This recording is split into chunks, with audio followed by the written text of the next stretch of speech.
Lindenhurst is a village of 27,000 on the south shore of Long Island, New York. These are the people who grew up there and their stories. Everyone I know is from Lindenhurst. So I live in East Islip with my wife and my kid. So we're at my apartment in East Islip now, but he's still in Lindenhurst. I'm still there. Oh, you are? Yeah. Right on. Still Hold there. it down. Yeah. Someone has to, right? It's usually how it goes. Yeah. I'm the one holding it down currently. Yeah. So I'm actually, I could, if I wanted to, I could walk to Tom Kelly's house in my underwear. No one would see me. He's right there. So we could do that. I'm sure he would love it. Yeah. Yeah, we could do that later. Very So I'm good. getting his mail I before. guess that's a bonus. I don't Yeah, it's a little smidgen. Yeah. Wild. Cool. That's All fun. right, let's bring it back then. What are your guys' family roots in Lindenhurst? Well, we moved to Lindy when we were like what, 11? 10 or 11. It was April of '96. So we were 10 going on 11. Yeah. But we before that we lived in Queens. But we came out here. Our dad got a job on the island, and we just landed in Lindenhurst. We We had so we went to preschool with these kids who my mom kept in touch with. They went to high school with us.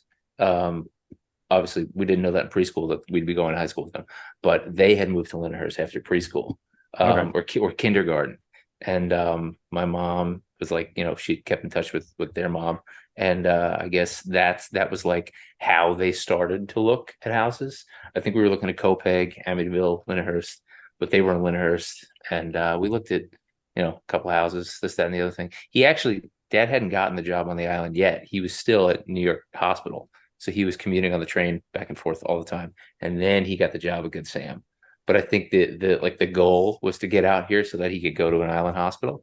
But when we first moved out here, he did not have that job yet. And we spent like a month and a half living in Queens and going to school, Lindenhurst Middle School. So we would like drive from Queens every morning to Lindenhurst Middle Wild. School. Wow. Yeah. So And what'd your dad do for a living? he's a radiologist. So he was at New York Hospital and then he went to Good Sam and now he's somewhere, I don't know, in like Riverhead or something. So, what part of town and what elementary school did you guys go to? So we started in middle school. So we didn't go middle to, school, we yeah, would have went, yeah. we would have went to Rawl because it's Kellum Street right by that school over there. It's called Just Kids. So it's like the 109, 109's, I guess 109 straight path would be the closest intersection to us. So it's North Lindenhurst, almost West Babylon, right by where John lived. Exactly. So I started noticing them in I think you're 2 years younger than me. So when I was in 8th grade, you would have been in 6th grade. Mhm. Yeah. And you kind of notice the other kids that have like band shirts and stuff like that. Yeah. Yeah. And I was like, oh, this kid has a dysfunctional family picnic shirt on. And like, I guess you guys went to the first dysfunctional family picnic, That which was at Forest Hills a million years ago before they started doing shows there again. Yes. 1997. Yep. Yeah. You saw the Yeah. Foo Fighters when they were good. Foo Yeah. Fighters, Yeah. Bush, Blur, Veruca Salt, No. Soul Echo and the Coughing, Bunnymen. Echo and Yeah. the Bunnymen. Yes. Yeah. Luscious Jackson. Luscious Jackson. That's what Yeah. it was. Yeah. Yeah. It was. I that wish was I our- still had that shirt, but That Wow. shirt would probably be $300 on eBay now. yeah. Yeah. It was like the first concert, like big concert we Mhm. went to. And then it is weird that they just sort of like right after that concert, if you look at like the archives, it sort of dropped off and then it Nothing picked up happened again. there for 20 years or so. And then Mhm. wasn't it like something weird like Mumford and Sons sort of like revived it or something like that, and now it's Yeah. yeah. If there was Whoever any it band was. to do it, it would be Mumford and Yeah, Sons. there's obviously. Whoever has the money. Yeah. Yeah. We went to DFP. What was it? 03. The That was one that the Beastie Boys, Boys, and, yeah. and Brand New and Oh wow. Yeah. Yeah, the darkness. Jay-Z did a and, song and the yeah. Strokes. Yeah. yeah. You guys just talked about that on an episode. On Derek's Or maybe the episode, Derek's- Yeah. I had also gone to the Green Day one and the Rage Against the Machine ones too. The lineup really got weird towards the end, but in the middle there was a lot of years where it There was a like, good stretch, but then it was just really, like a mishmash of everything. Where it's like Scott Weiland and Third Eye Blind and Rob yeah, Zombie. Yeah. yeah. And then the tiny little stage outside, which had like Yeah. bulldoze for some reason or something like that. Yeah, yeah. Who knows? So you guys were already aware of music, I guess, at a young age. Yeah, Yeah, we I had mean, we were watching, was it 120 minutes, yeah. Yeah. things like that, when we were, I don't know, seven, Yeah, we eight. used to VHS tape stuff, and we also we had the box. You guys remember the box? It Oh was like yeah. a pay music channel where you would like order videos or whatever. Yeah, yeah. I remember Mhm. obsessively trying to find the Ruby Soho video and the video. I got a Polar too. It's the official Right on. Black Cherry. podcast sponsor. Yeah. Wow. So yeah, we used to record videos, all kinds of stuff like that. And we had a cousin who was like kind of getting into music.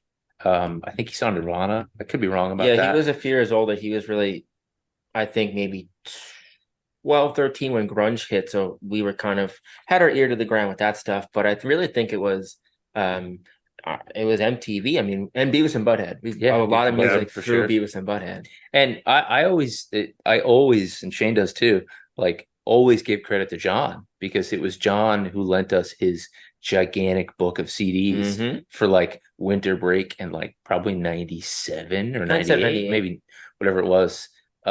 Like a lot, it was probably what 300 I was like, CDs. who's Glassjaw? Yeah. Who saves the day? Yeah. Finding like Less Than Jake Losing Streak and stuff like Yeah. that. Like I have no recollection of that, but I was going to say, like, as far as like getting to know you guys, for a very long time, the Del Carpinis lived across the street from me, and then they moved a few blocks away. And Yep. Chris is your age, so me Yeah. being Yeah. friends with Chris and him knowing you led me Mhm. to you guys, and then a profound love of professional wrestling brought us yeah. all together in those years. And you guys had instruments in your house, and not a lot of people had that at that point. Yep. Like Shane had Yeah. a drum set, you had a guitar, Yep. your dad had an old like ripper or grabber bass or something like that. he had a ripper. Yeah. Mhm. Yeah. Yeah. Yeah. So there was definitely music in your house at that point, Yeah. I mean, we started playing when we were like 5 or 6. Yeah, we played all the time because he played and our cousin played, and it was just something that was like kind of always there, and we didn't really take it seriously. But if it was like every year you just got a little bit better, a little bit better, a little bit better. Mhm. And I think the year that we moved to Lindenhurst, so 96, he got like a real drum set. I got like a Squire Strat and like an actual little amp.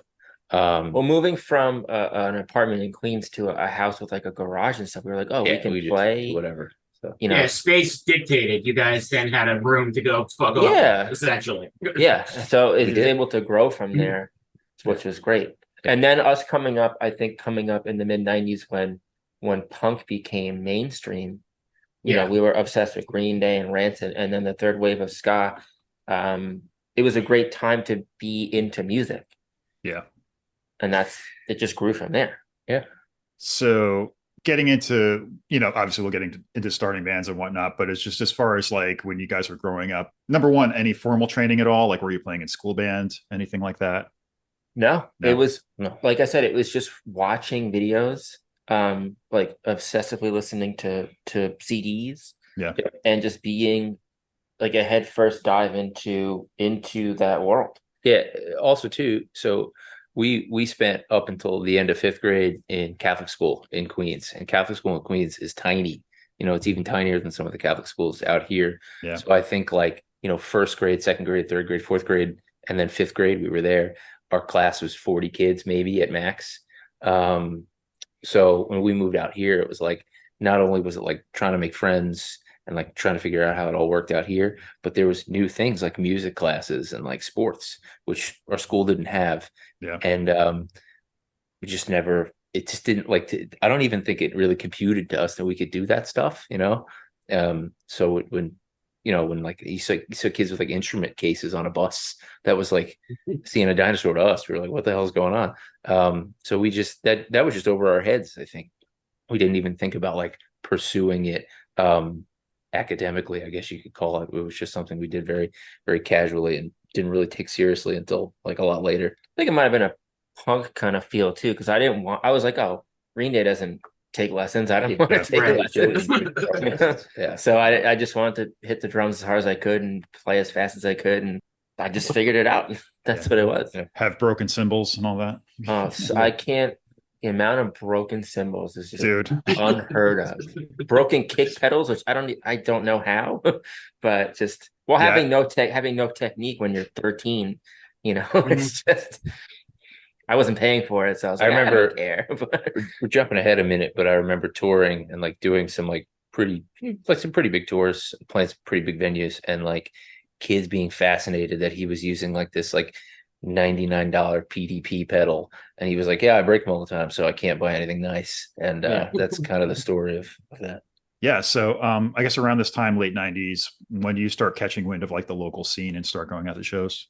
Well, we were in a band together, but that wasn't until the later mid 2000s. I was in my first band, I think, in 99. So I was like 13. That would have been 14. Nevertheless. Yeah. Okay. Yeah.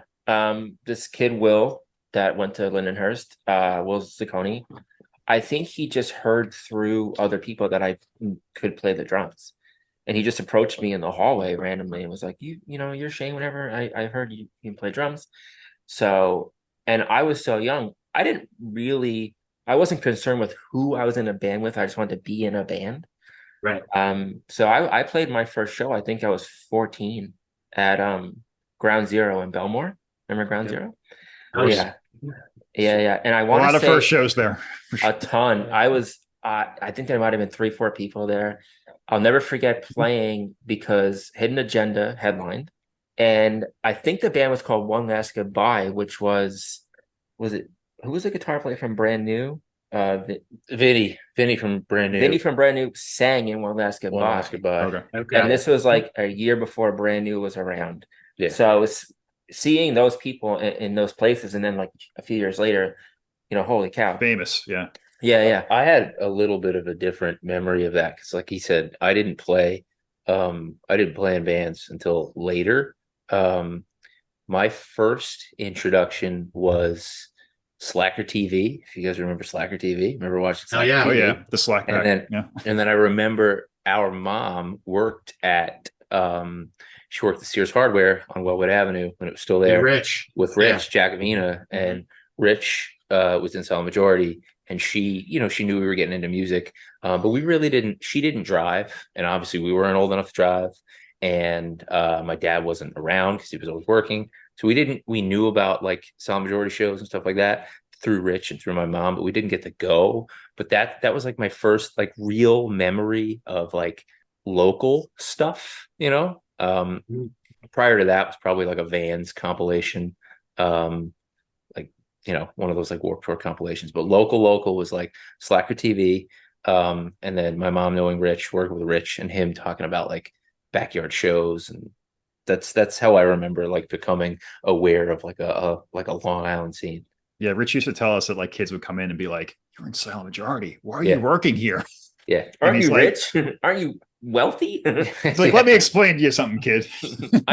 I worked there for 3 months when they were transitioning into they like got rid of some stuff and they were like bringing in some new stuff. And Rich was there for a little bit. And I guess he left after that. So I only really worked with him for a minute or two. But he used to take power naps. He used to take these naps in the chair for like 15, 20 minutes, but he would do it sometimes. I don't know.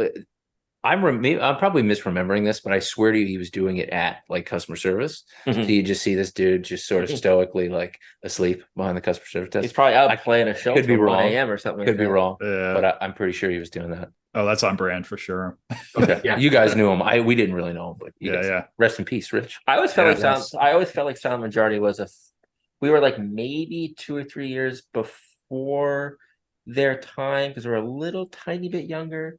Because my friend Brian, who's like 40, 41, he, grew up obsessed with them. But I always felt like we missed it. We missed it by like 2-3 years. Yeah. We still listened to them, but we didn't really come up with them. We were a little behind it.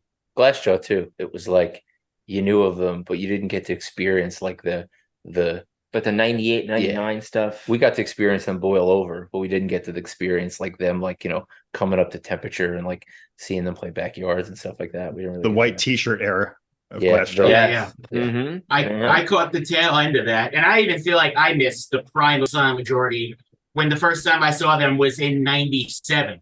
Yeah, there you go.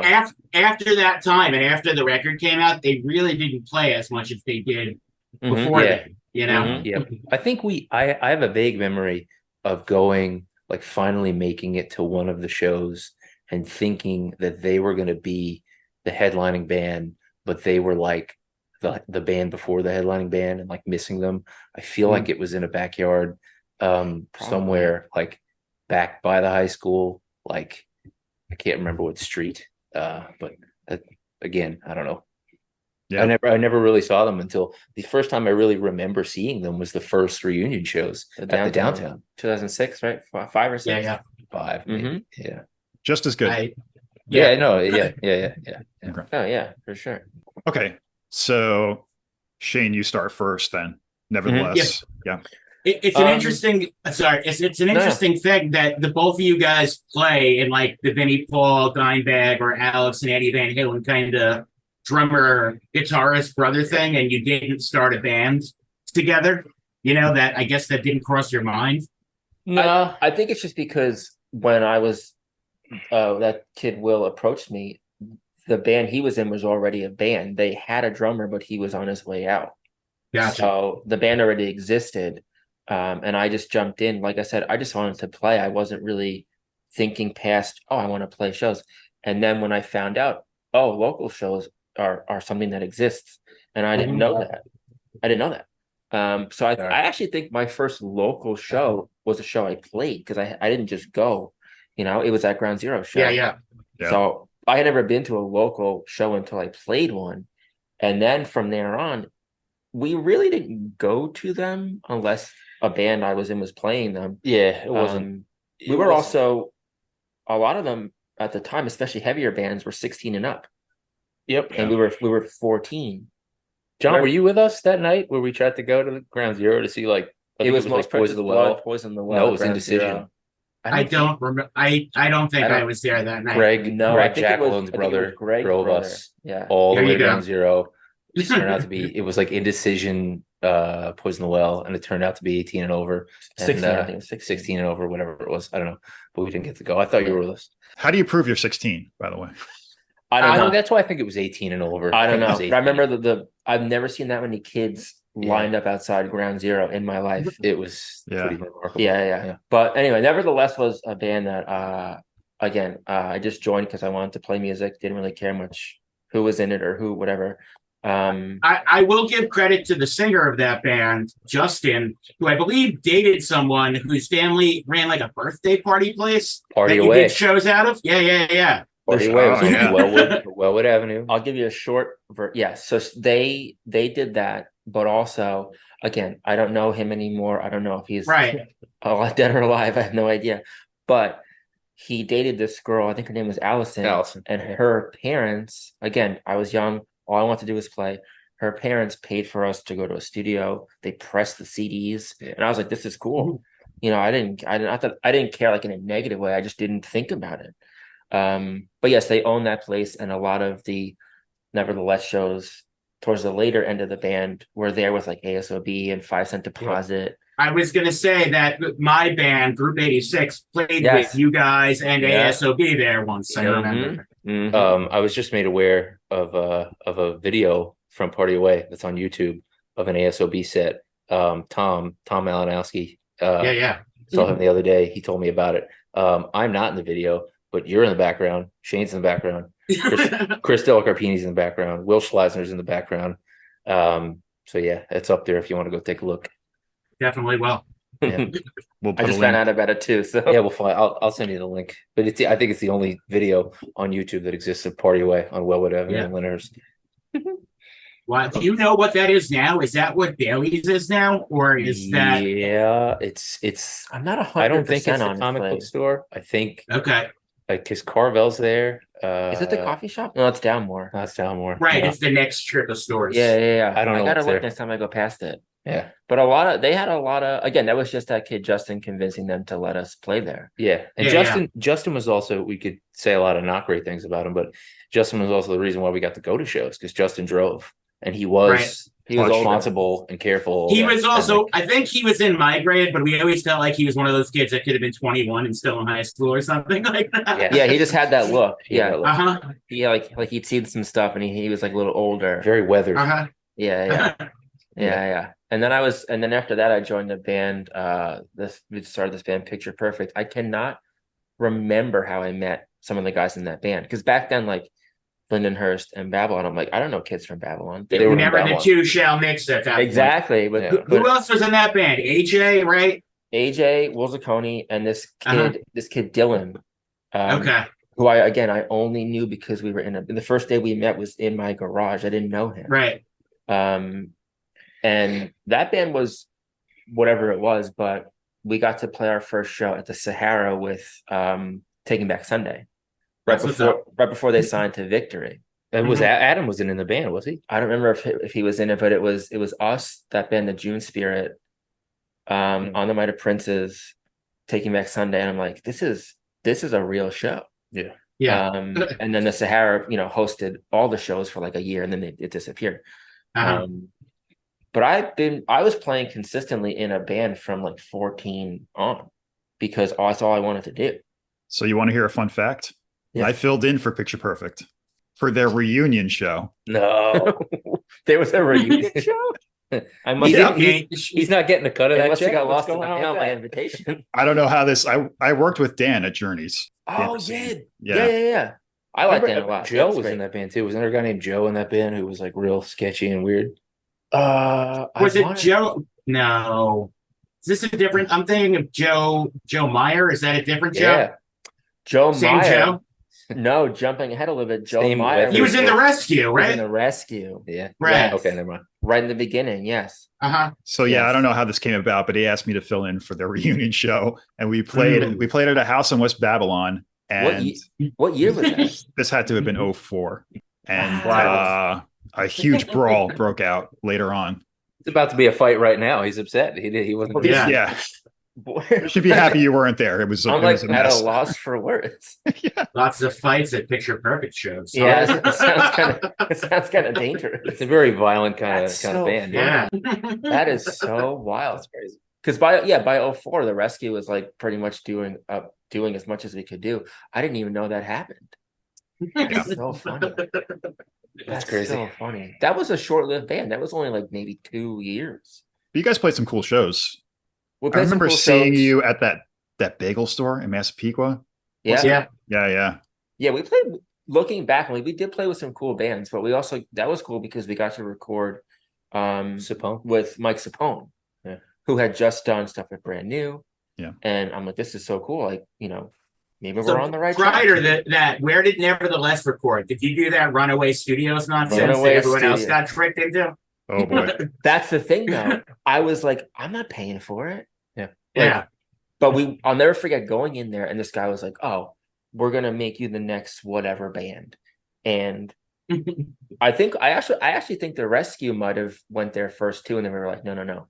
But hang on a second, I have something. Hang on, it's gonna be good. I'm scared. Oh boy, is it like he's going Nardwar on you? Yeah, he's gonna dig something up. I'm scared. I can't wait to see what it is. I wonder if it's like a CD or something. It is a CD. Can you make that out? Gosh, is that the short songs comp or whatever? Definitely. The girls like it short comp with fucking 500 bands on it that all paid like $500. Let me tell you to record one song and get 100 copies that no one got. When I worked at Looney Tunes from the entire time I was touring and then some. So I worked there from August 2007 until like February 2019. Okay. Super long time. I saw that CD every day of my life. Every used collection that came in. You bought no every matter how old or in. how new that was there. I definitely got it for $1 at Looney Tunes at one point, many years after the fact. Yeah, that's so funny. God. Yeah. He must have made a fortune off of fucking every dumb kid in a band on Long Island at that time. Get right here. Oh, Yeah, yeah. same. I do remember I went with you guys though, because I wasn't in the band, but I remember going and I I remember didn't know what the thinking, deal was. Like, this guy lives alone in this house in Fort Washington, and yeah, super nice house, like up in the this uh-huh, hilly area. But Yeah. again, being so young, I'm like, oh, this is a real studio. uh-huh. Like that was the coolest thing. It wasn't like your Yeah. friend with some microphones. It was It's a very real smoke and studio. mirrors for sure. At Yeah. that point in time, Yeah. not everyone had that. And so you were confined to go into Yeah. some creepy guy's house who had a Mhm. studio in his basement because that was what you did. That was the option. Well, that's Yeah. why Sapone was so cool, because that was a guy in his house, but he was great.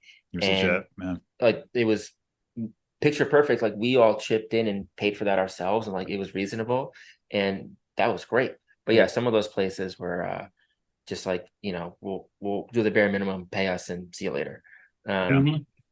Which again, you times that by 500 bands, Uh-huh. do the math. You're making a Yeah. killing. So just like getting into high school for you guys, you Mhm. guys graduated 03? Yep. Yes. 03. Yeah. So you started the year I graduated. Yeah. They're your brother's age, I believe. He's 04. So Oh, never mind. I am we're wrong.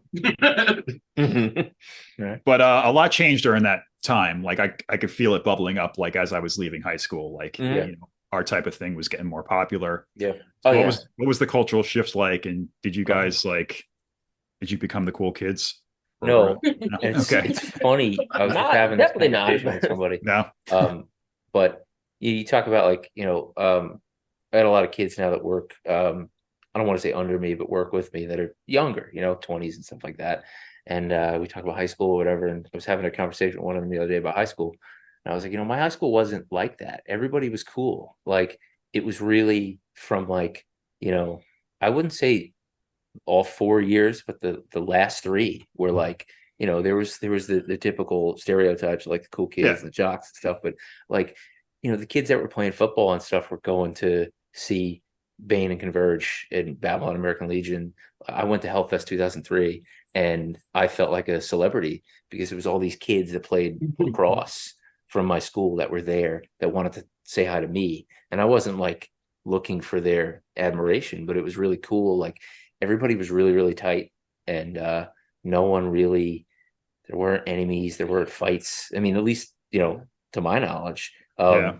because it was starting to become one of those things where like those kids that weren't into the stuff that we were all into were starting to get into it and thinking like, oh, like this is cool. Like, and I'm sure like, I don't know how in touch you guys are with like Matt Reynolds and Karen and Melinda and all those people, but like they'd probably say the same thing, Yeah, I would say around 2002 was when all the scene stuff became like mainstream. It was cool. So all of a sudden it's like, oh, you guys, you like this stuff too? Like Yeah. it was new to them, but they saw Thursday on MTV and they were like, whoa. Thursday was Yeah. big. Thursday, Coheed and Cambria, Brand new, obviously brand Take new, Back Sunday, obviously. brand new. Yeah. All But- those bands were just starting to make it like real easy to It was like the gateway for some of those kids. But like he said, you would see the kids who were on the baseball team, football team, all of a sudden wearing like Glassjaw shirts and like, wow, Yep. that's cool. But it was also like that was our thing. yeah, Right. we felt a little protective. And But by senior year, Yeah. everyone kind of like melded together. yeah, I feel like middle school was more separated than high school. yeah, By the time Totally we hit, was.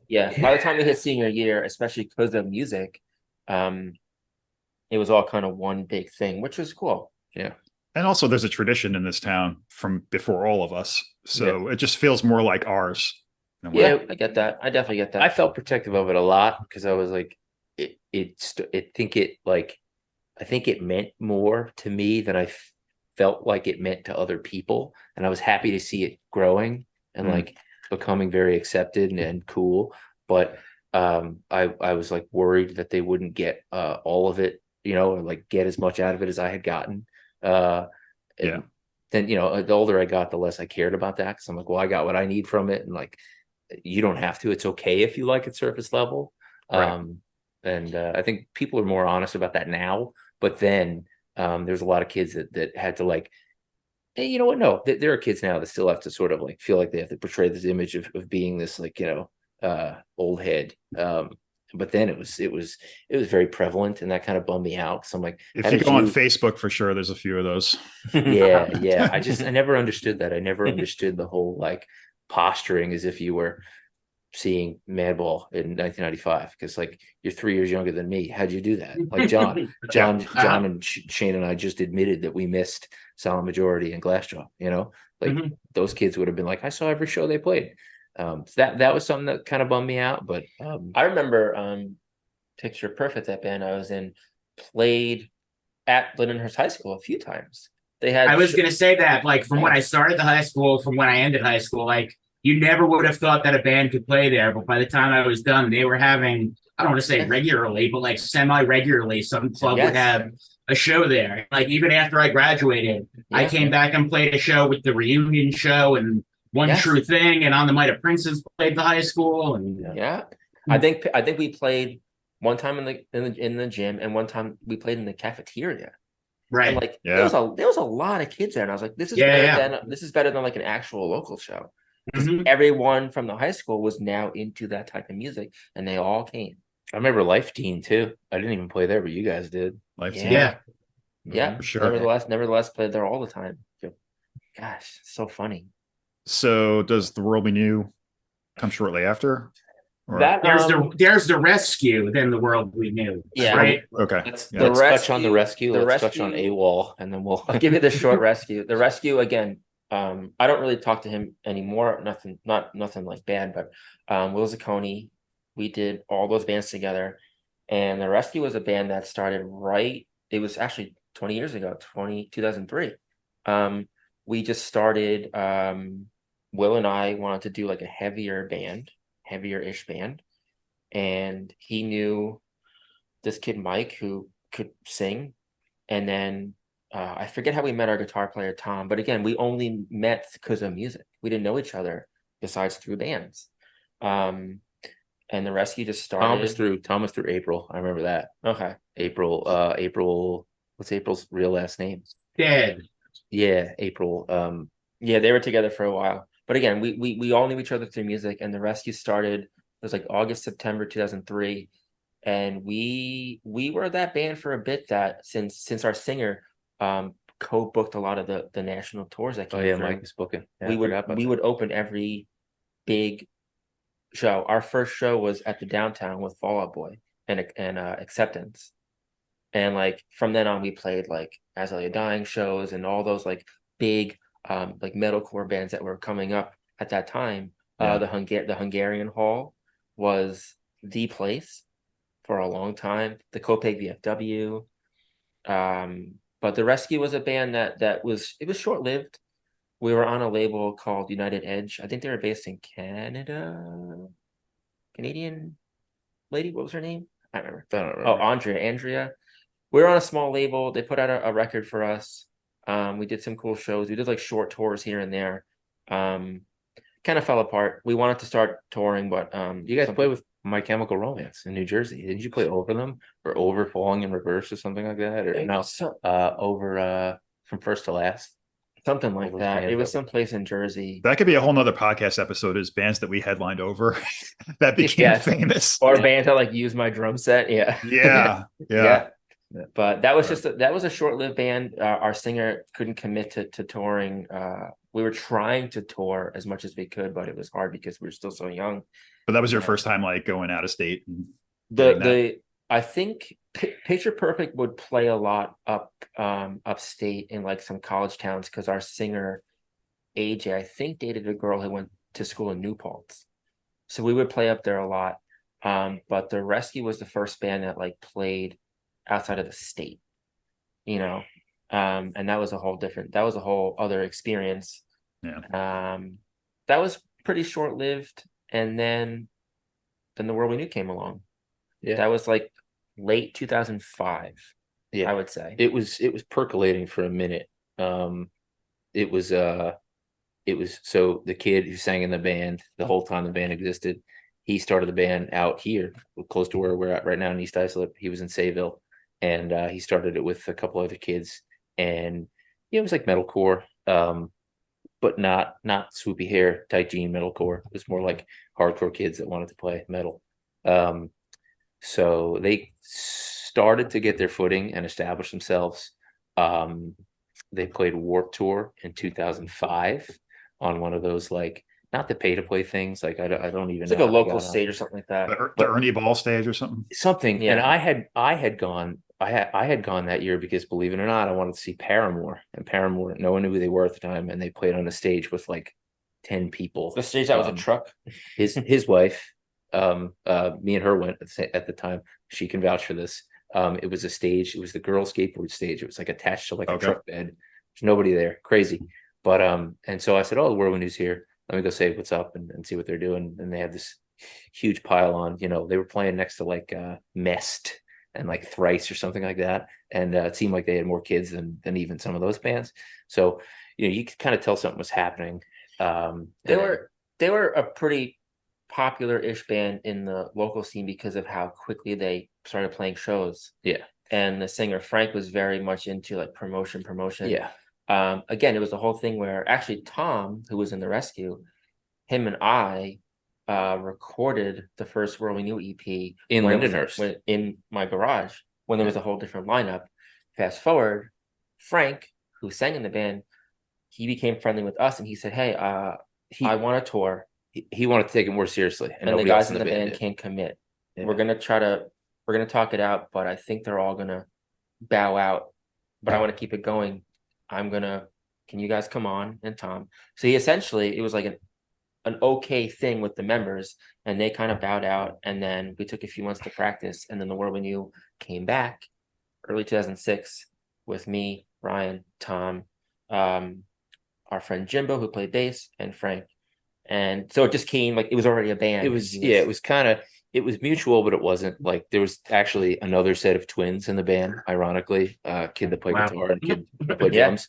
Same instrument. And they just couldn't. I think one of them, not only could they not tour, I think one of them got like a pretty legitimate lacrosse scholarship. So he wound up like, you know, I got to take this seriously. I think they moved to like Texas or something like that. A whole bunch of stuff. But Frank wanted to keep it alive, and Jimbo, who was in the band, wanted to keep it alive, or at least agreed to keep it alive until we found somebody. They were recording the demo at our house. Tom was recording in our garage, and we started to sort of like just slowly sort of like roll us in. So it was me, Shane, Frank, Tom, and Jimbo. And then our first show was I think it was in 06. January 06 at TGIF Sights and Sounds with it was With Honor, A Love for Enemies. And it was our first time playing a show together. Yeah, me and him's first time playing a show together. And it was the first time playing a show where there was a lot of people and they were just going nuts. And I think it was a combination of them being an established band, plus Shane and Tom, who had sort of like built a little bit of a reputation for themselves in the Rescue and stuff like that. And then like I was friendly with a lot of people, and I was going to shows, and I was helping Mike sometimes, and he was booking shows, and like, so, you know, I was like, I don't want to say I was known, but like, you know, we all know each other. So it was like kids were excited to see me and him play together, and like the World We Knew actually like playing with like people that wanted to be there. No offense to those other guys. And it was really sort of like kind of just, I think it was also when metalcore was really not at its peak. It might have already peaked, but it was like Unearth was huge. Yeah, like all those bands were so big. All the bands that were in metalcore at the time that were not getting lumped in with like Job for a Cowboy and stuff like that, like the guys that sort of just looked normal but were playing in a metalcore band like us. Right. That was a very popular thing, you know, like no garb. It was just like we were playing, you know, metalcore. I feel like the music that we played was metalcore. I always said we were too metal for the hardcore kids. Had too many hardcore elements for the metal kids. Yeah, we never really found that our space. I think that the term metalcore, unfortunately, was just used incorrectly the first time, because metalcore is not like, you know, people outside of music who hear that, or people loosely involved with music that hear that, think the wrong stuff, you know? Right. I would think like something like Shiloh initially, you know what I mean? Right. That's kind of like metalcore to me, the best of both of those worlds. Right. Yeah, exactly. I definitely agree with that. So, but you can also argue like Dead Guy and stuff like that. Yes. That's kind of like the pioneers of that. Yep. So Yep. Oh, That's yeah. what that was. It was normal guys that wanted to play. yeah, Like, hardcore dudes who hardcore can shred. ethos. Yeah, Mhm. That's kind it. of like that. That's Yeah. it. Yeah. That's definitely it. But yeah, it picked up quick. We started playing. We played a lot. We played a lot of shows. And we were getting on like really big shows. Some of the shows that were happening at Center H VFW, which is like the hotspot for that stuff at the time. So Yeah. it was like us playing with like bands like Found Dead Hanging and Cattle Decapitation and Job for Despised Cowboy, Icon, all those shit. Yeah. Despised Icon, all these Again, bands we were were huge. we were picking up some local steam right when that really heavy. I mean, people use the term deathcore, but like I like to call it MySpace metal. All those bands that blew up because of MySpace. Yeah. Knights of the Right. Abyss, Job for a Cowboy. Yeah. A lot of like the Southwest, Southern California, like deathcore bands were making their way to the East Coast. We were And kind of riding those they were coattails. drawing. We played a show with that band Job for a Cowboy. There was like 700 kids there At the Center H VFW. at Center CFW. Yeah. And we were still the local band, but through those bigger shows, we were able to play in front of a lot of kids and eventually start to play off the island to the point where it was what we did, full time for like 3 years. All we did was tour. About 4 years. Yeah. Yeah.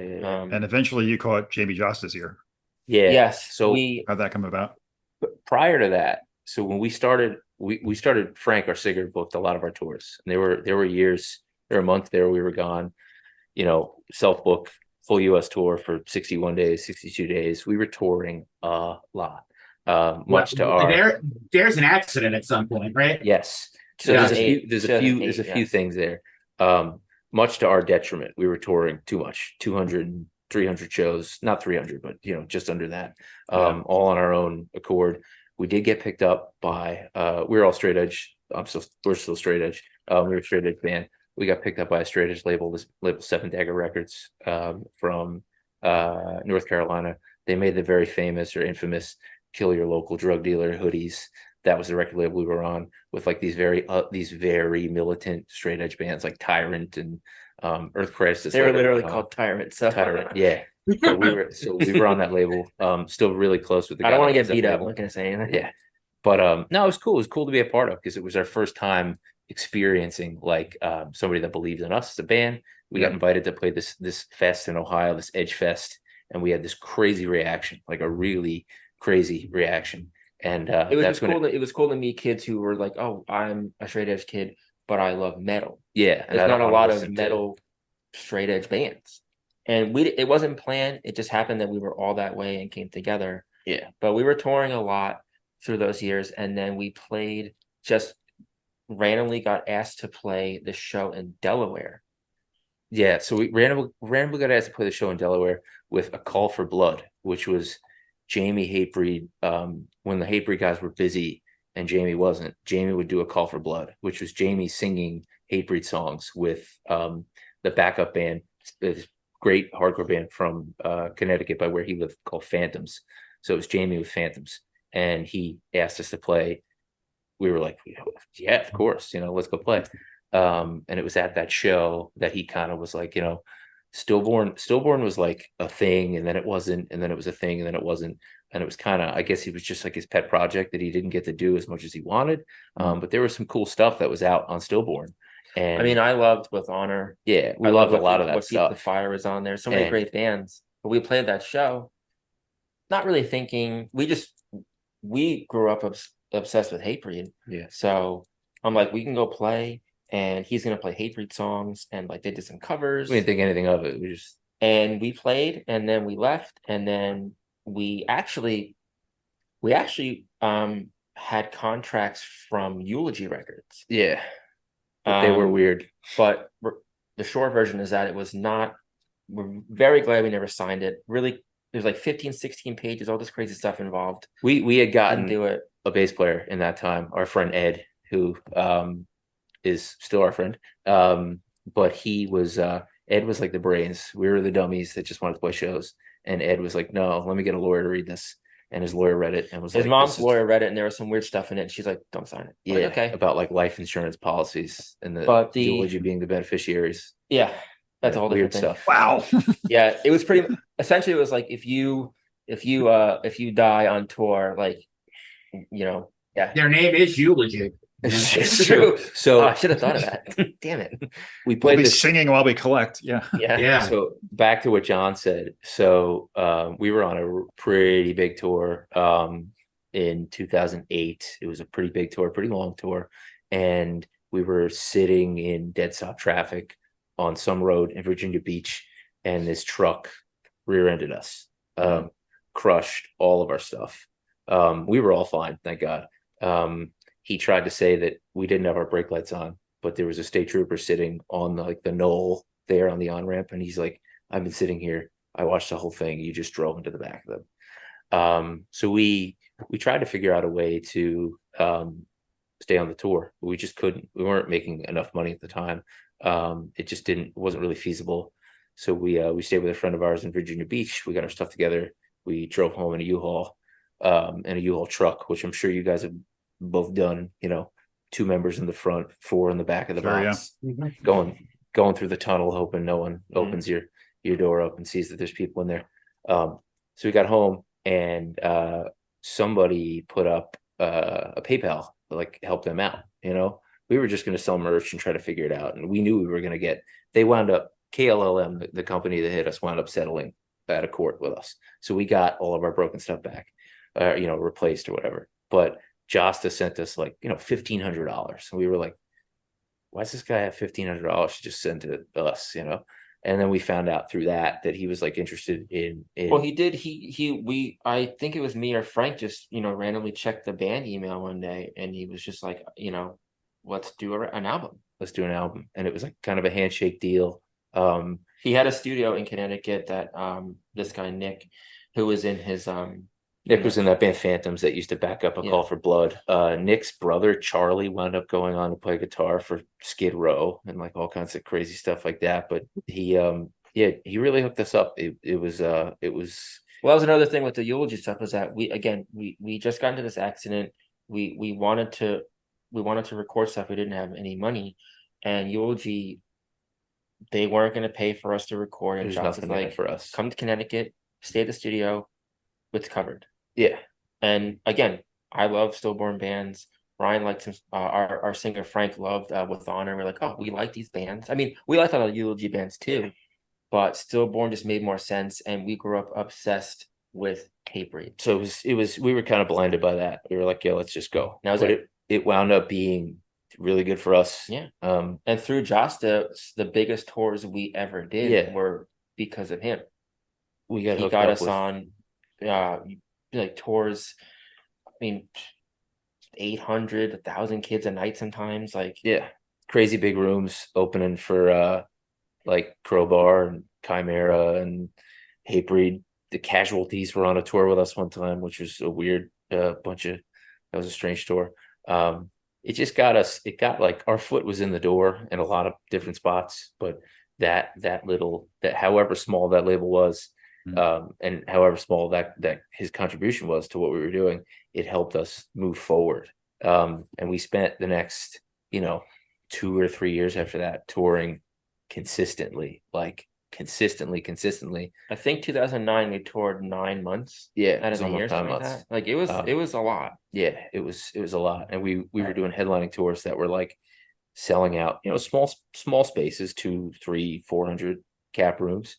But it was big, and it was like Shane said, it was like our job for a little while, and it was never lost on me that I got to tour in a band and then come home and work at a record store. I did that for 6 years. That was, like I if that was all I ever got to do, I would have been fine with that. It was professional cool. musician, yeah. Yeah, it was sick. So were you guys touring overseas too, or just the States? No, we never went overseas. Wow. It's weird because I talked to Tom a lot about the stuff that Broadcaster did. Yeah. And it was kind of like right after we had stopped being a band, the Whirlwind had stopped, or we at least left the band. It seemed like it got easier at some point. I don't know if that's true, but whenever we tried to figure it out, it just wasn't. I honestly think that when social media became what it is now, it really helped a lot of bands grow a lot faster. Yeah. Oh, for We sure. we were touring at the point where we didn't have a GPS for a while. We were using MapQuest. No one had smartphones, so we couldn't hop on Instagram and go, come to the show tonight in Milwaukee. They couldn't do that. Yeah. We were like using MySpace. A lot of it was word of mouth. It was a weird spot of being like too, or like not the right time. I wouldn't say we were ahead of the time, but like I feel like that music now with what's popular in that genre of music, like World We Knew would be up there playing, Well, that's why Yeah. a lot of the bands that we toured with don't exist anymore. they don't exist anymore. But a lot of the maybe a bands that handful are, of them do. yeah, some of them do.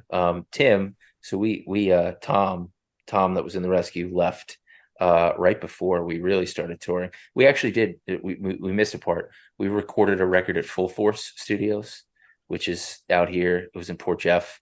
I think one of the guys from Suffocation. It's run by Suffocation. Yeah. It's, It I was think awesome, it's by the way. Joe who was in Criminal Element or something like that. Yeah. But it's I think Derek and Terrence from Suffocation were there all the time. That was cool. We got to do that. And a couple of our friends got to sing on it. That was something that we put out on Seventh Dagger. That was a full length too. So we did 2 full lengths and an EP. One full length was on Stillborn, the other was on Seventh Dagger. The EP we just did ourselves. And then what else? It just sort of it got to the point where like we never left. We didn't go overseas. When Tom left, we got this kid Tim Howley, who's an incredible guitar player. He's from Amityville. He's still playing music as he should be. He's probably the only one of us that should have ever been a musician. He's in this band Fit for an Autopsy. He's very big, touring with like Lamb of God and stuff right now. We got Tim. That kind of elevated us too. Yeah. Because he was such a good player, and he's like very he's got the look. He's got the long hair. He's got a beard. We were just putting pieces together and like making the band work.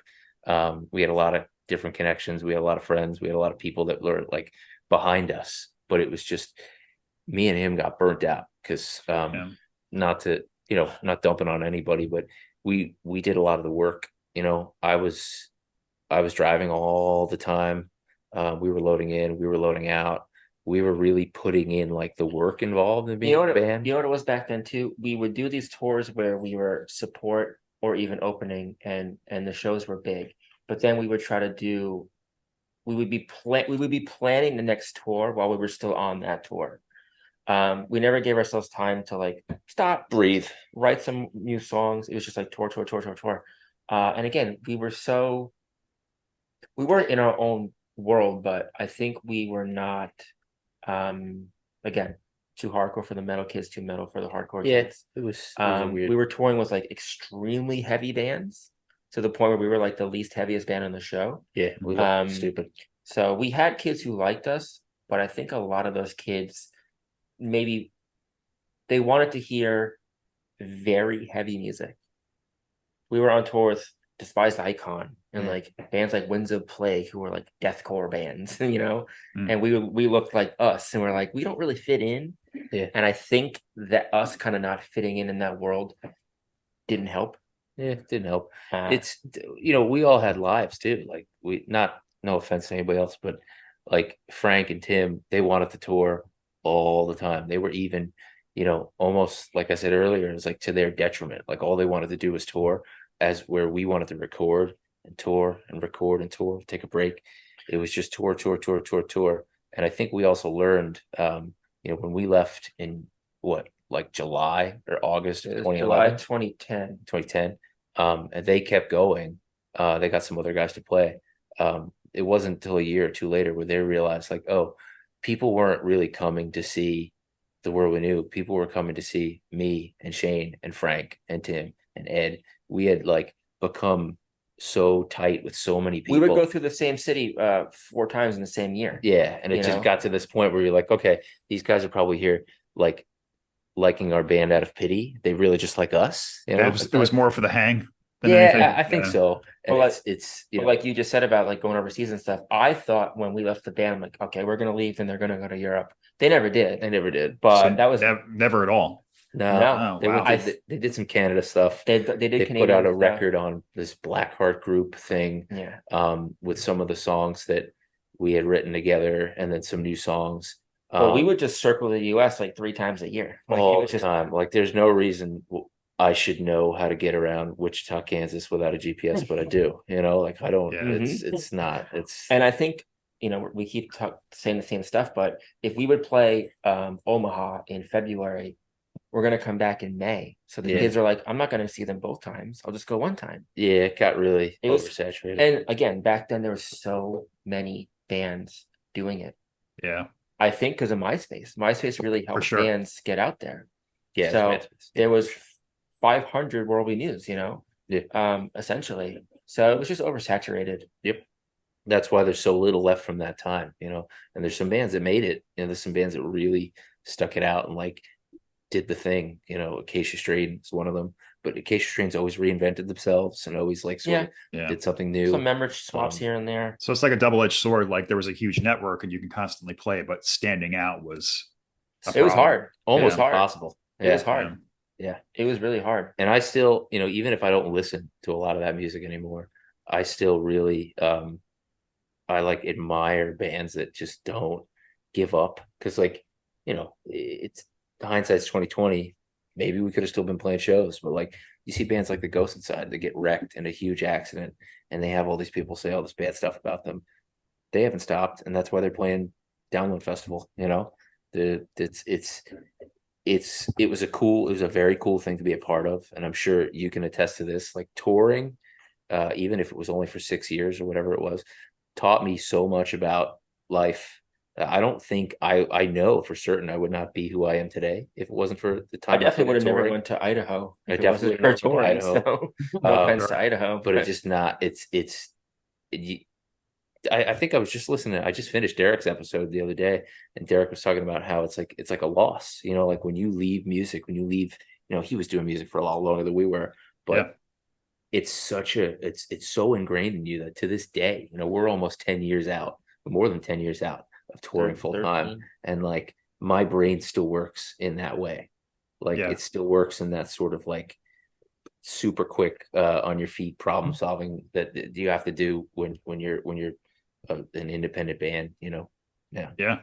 I mean, it's our whole identity, just the way, the people, the way you dress, the way you interact with the world. It's just yeah. We always say that, like, to the kids that didn't go away to college or didn't go to college, being in a band kind of is your college, where you learn those life skills it is. at that point. Yeah.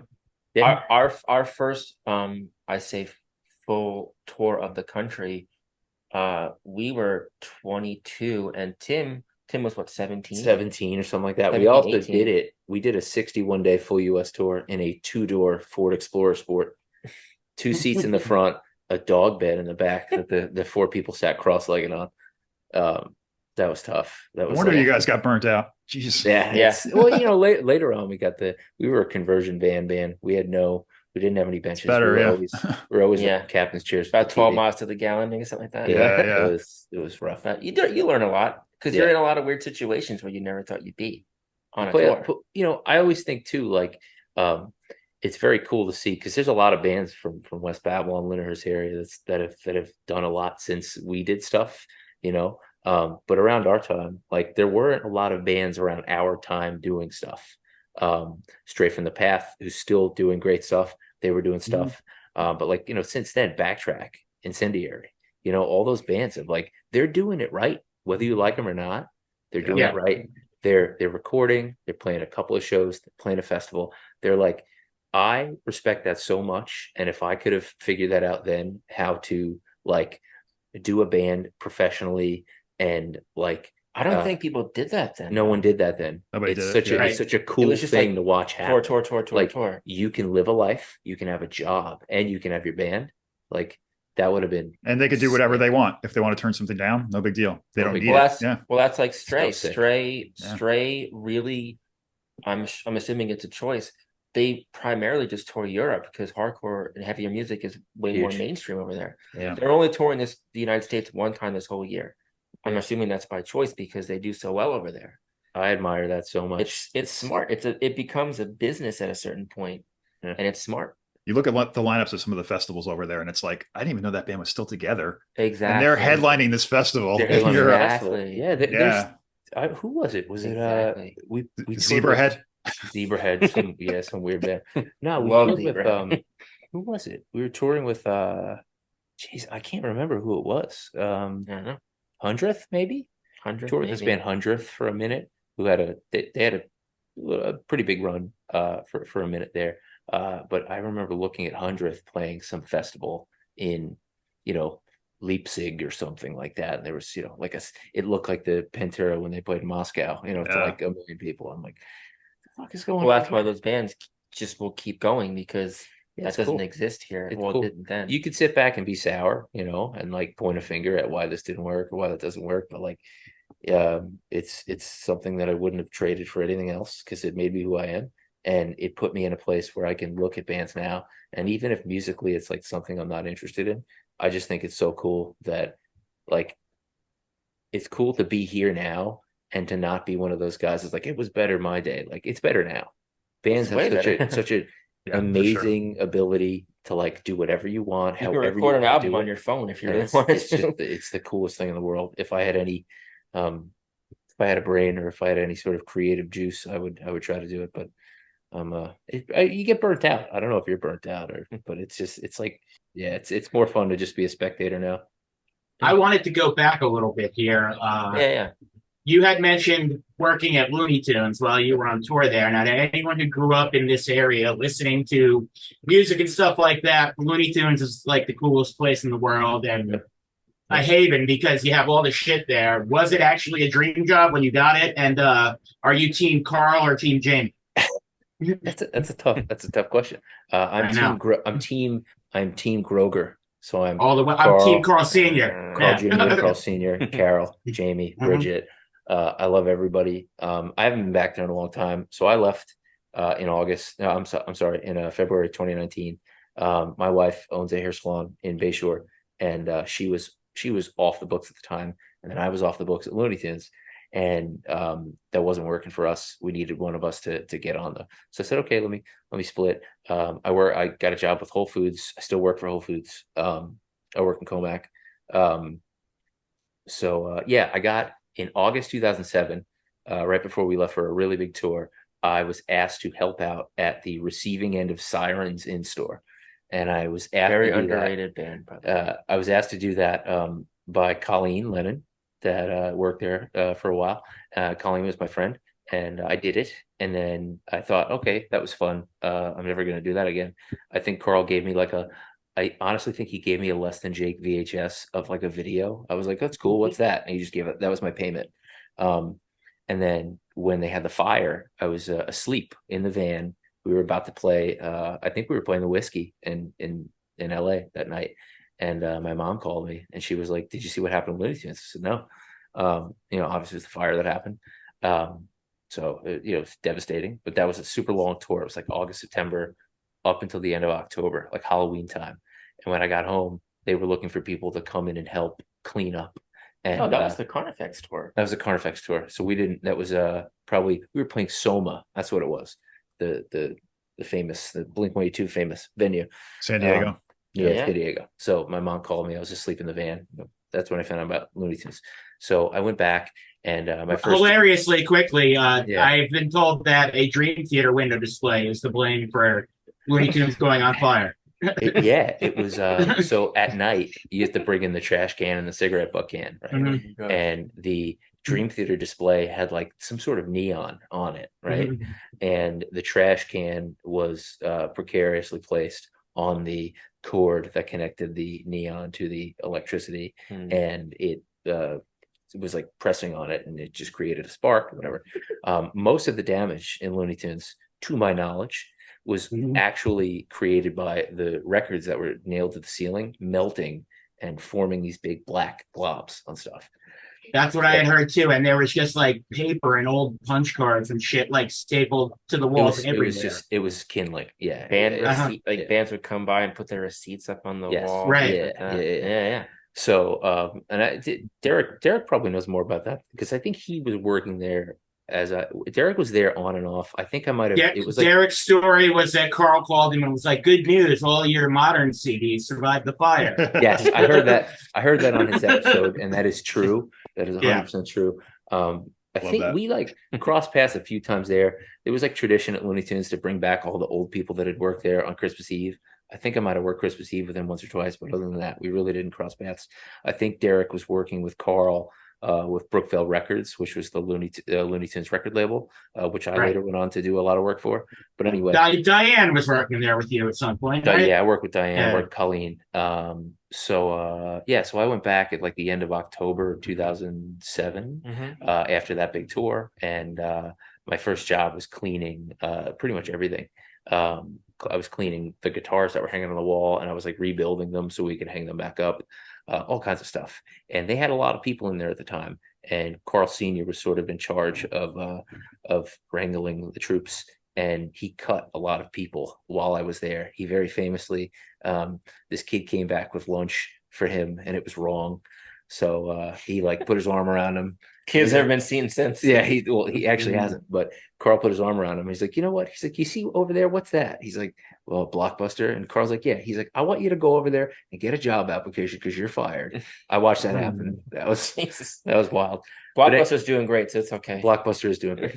So so I was like, all right, I'm not gonna last here. And then by grand opening, Carl was like, hey, do you want to like work, full time? I said, yeah, man, like we probably went there together, like the first time we ever got in trouble as like teenagers was rollerblading 3 miles from my house to Looney Tunes to buy Dude Ranch on CD. We bought Dude Ranch, and I think it might have been a bootleg Rage CD. Yeah, something like that. Anyway, so I worked there from 2007 to 2011, like on and off in between tours. I started to do sound for a lot of the live shows and stuff like that. And then in 2011, when I came home, I was like, hey, I want to work full time. And Carl was just like, absolutely 100%. So from 2011 to 2019, minus 2 years where I lived with my ex-girlfriend's family and her in Brooklyn, and I helped them. They ran a couple restaurants. Minus those 2 years, which I left for, and I knew I was going to go back. I worked there from 2011 to 2019. I did all the live sound. So I did, you name a band that was there, I probably did sound for them. I did a really big chunk of the Brookvale Records releases towards the end of my stay there. So I did like Billy Joel's The Stranger. I did a lot of the Grateful Dead Dick Picks, the Jorma Kaukonen record that we did. Foreign self-titled or like a Dream Theater record or any of that stuff. I did some of the Dream Theater stuff. Joe Bonamassa. Yeah. It's funny. People ask me a lot, like, it's weird because, like, not that the World We Knew was like a popular band enough to be noticed, but no one ever was like, hey, you were in the World We Knew. But I get, hey, did you go work at the record store? Like I've gotten that as recently as like 3 months ago, So people always ask me, they're like, who was a dick? Who was rude? Nobody. And I mean nobody. But the band Vanilla Fudge, Oh yeah. Bunch of assholes. I don't know why. And everybody that came to see them was a dick too. Like just really rude. I remember there's an Appice brother or a Peachy brother in that band. Carmine Appice. I also have a story about him being an asshole. Okay. He played in a band called Kill Devil Hill with Rex Brown from Pantera. Oh, that's Vinny. Okay, well then Vinny was an asshole. Yeah. They played Revolution, and he was upset that they couldn't move his wedge behind his drum set. And when a band like that pulls up to that club in a bus, I just wonder, like, what the fuck's going through your head? Where do you think you're playing? I think he's driving. He was like tapping his fingers on the table, like he's like, yeah, we got to be out of here at 4. And I was just taking pictures, so I said, I don't know who you think I am, but I can't get you out of here. They were the only people that was rude. Everybody else was cool. It was like a dream. Like I love what I'm doing now, and like I have a family, I have a wife. Like life's great, but yes, it's a dream job. Unfortunately, since it's a family-owned business, there's nowhere to go once you've gotten to the top, and I was there. Mhm. And I understand that, I don't expect them to sell the business to me. I haven't been back there because of COVID and like having a baby, stuff like that. I really haven't been back there much. But yeah, it was a dream job. There was never a day where I didn't leave there like mad at the world, because you get a lot of really big freaks and weirdos, and people messing up the bathroom, and people just asking I you wouldn't to- even know that there was a fucking bathroom in there. Oh, there's a bathroom. There's a bathroom. Yeah, it was pretty nice. There was a gentleman one time who came out after spending quite a long time in the bathroom and was like, "Hey," he's like, "I'm really sorry, I made a mess in there." And I was like, "All right, it's okay." He looked like he was distressed, and I was expecting to find a mess. And he had ripped he tried to get up off the toilet. He was a heavy guy, and he pulled the safety bar off the wall. And then when that came off the wall, he decided to use the sink to sort of boost himself up, and then the sink came off the wall. Oh, jeez. So it's just all kinds of. I mean, that could be another episode just talking about like get Derek, get me, get Diane, get whoever else worked Looney there. Tunes Roundtable. Just talk about crazy. That's not a shit bad that idea. happened at these Yeah. events. No, not at all. That's so I am funny. all We did them for it. all, so we might as well. Yeah. My Yeah. favorite Looney Yeah. Tunes memory is the shutdown playing in 2000 outside on the sidewalk. Yeah, I remember that. I still think about that. But it was like a really I miss it. Like there's a lot of it that sucked. It was a lot more work than you'd think. It's a lot of work. But like I made friends there. I made friends with customers. I made friends with the people that work there. It's unfortunately, two of the best people that I've met that work there are no longer with us. My friend Steve, who worked there, he's gone, and then John Sadowski, he's gone as well. It's such a big chunk of my life. It's hard not to be like nostalgic and miss it. It would take a lot to get me to go back. But it was, to answer your question, John. Yes, it was definitely as cool as it sounds. And I don't it's the novelty of being in a band and being able to come home at a record store has never been lost on me. It's very cool. My other question with that is, with the Brookville record stuff, what goes on with those releases? Is that just like licensing a record to press X amount of copies? Yes and no.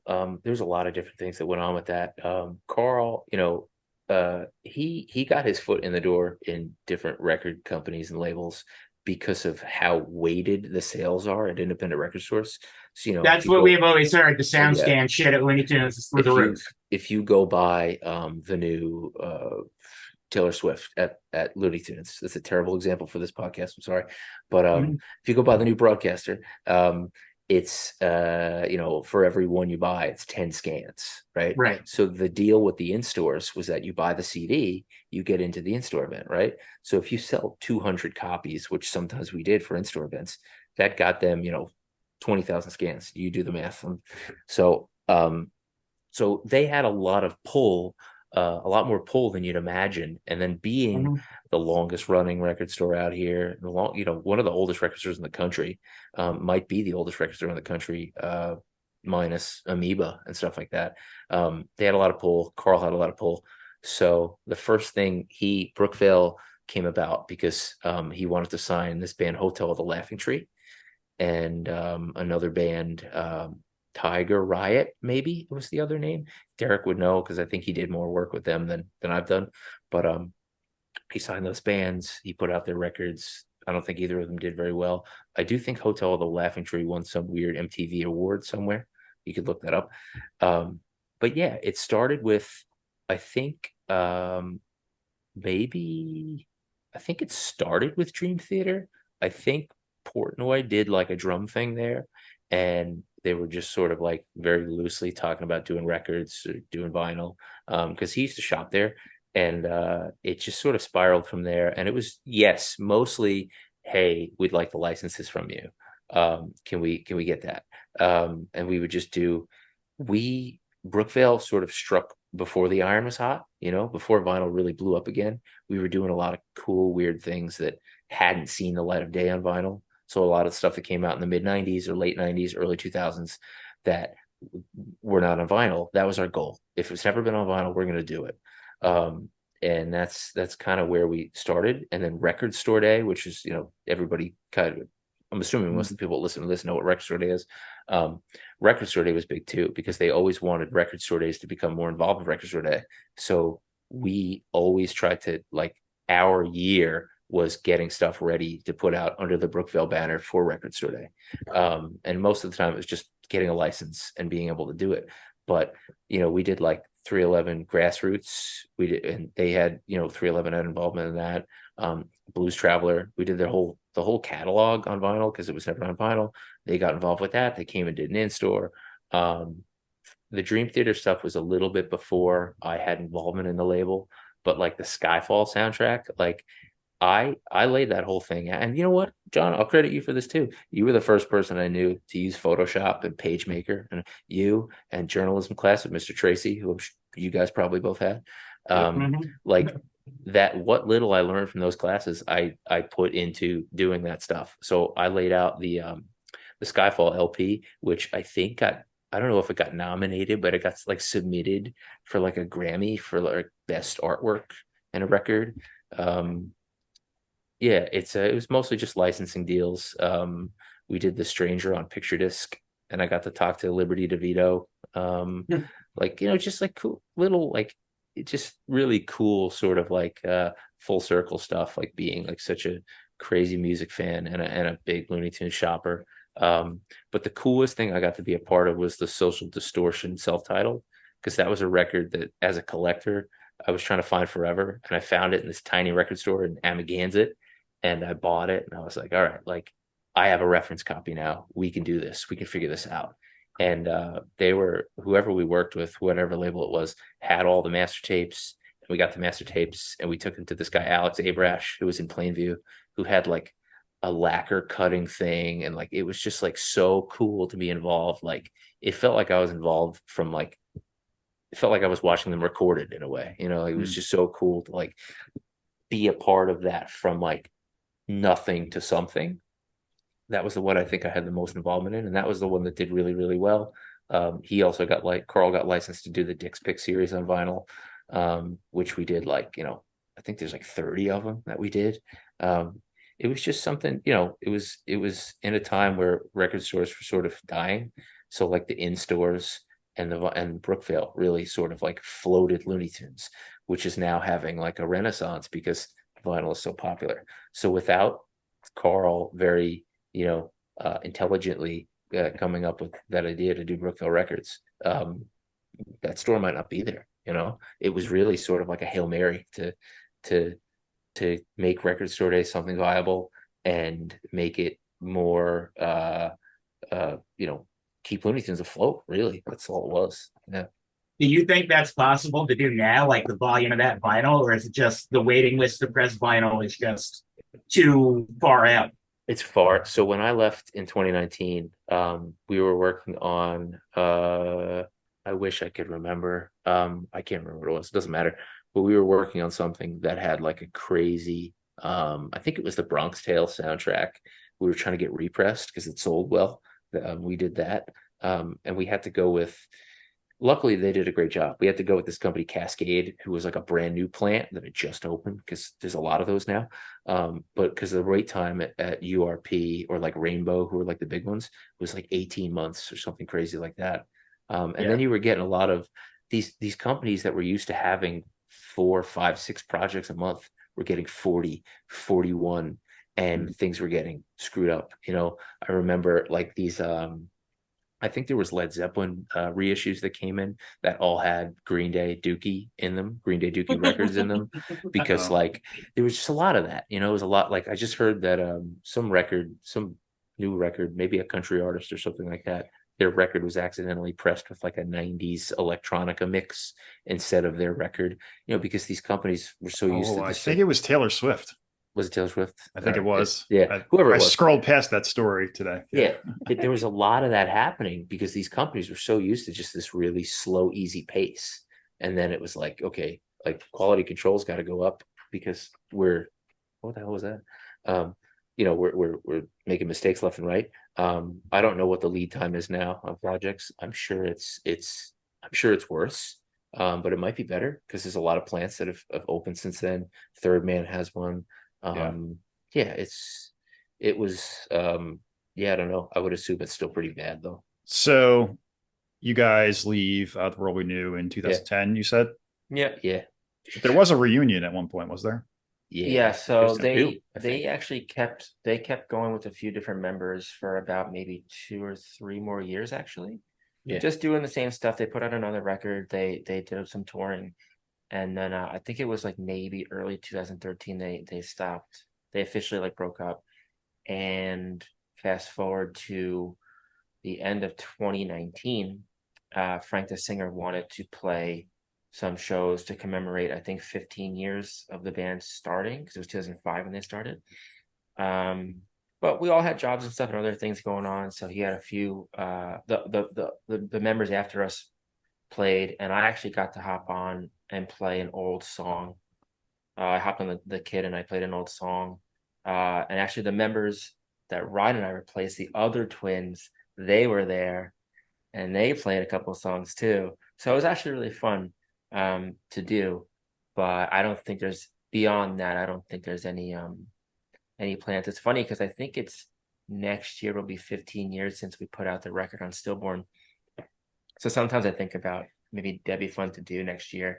I think about it too because like I want to do it, but I also like I don't think that no one cares. I don't mean to say that. I'm sure there's people that do care, kids that do care, but like I don't want anybody to think that we'd be doing that for any reason other than we want to, you know? Like I don't think it, like none of us have egos. Yeah. I just think it would be really fun to do, even if it was just for I mean, those each other. music shows were at AMH and They were good. They were packed. They were Yeah. packed full of kids. Yeah. But if you were yeah. to do another reunion, you guys are kind of considered the classic lineup. Like you're part Yeah. of that. Yeah, Me- because the record we did on Stillborn was The big one. the biggest one. the biggest one that band did. It was on the most known label. We did the year it came out, 2009, was the year we did the biggest tours and the most touring. So that was the record that kids knew us for. And we had like there were little blips, you know, like the dude from Machine Head wore like we did like a Motorhead Rip shirt. He wore like that shirt on stage, and then like that got people into it. We loosely knew some guys that were in Slipknot, and there was like rumblings in their camp about us. Like we had like I said earlier, we had our foot in the door. So like there were like things that it's funny because like I don't give us any credit. So I'm like, it was just something we did or whatever. But like there are people that cared, and it would really be fun to do.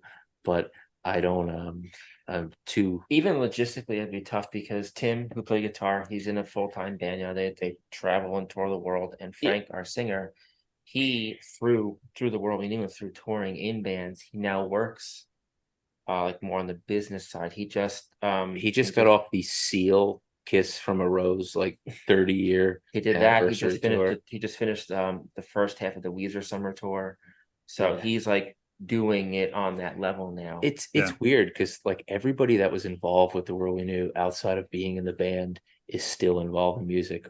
This guy Jeff that did merch for us that we love. Jeff is now he works like for the full time for the Brothers Brothers Osborne and Chris Stapleton. You know, so like he's doing like next level stuff. But I think it would be fun to. It'd be fun as long as everybody knows that we're not doing it. Because there could be 20 kids there. If I really wouldn't. It wouldn't matter. Be fun to do. Also, I know me personally.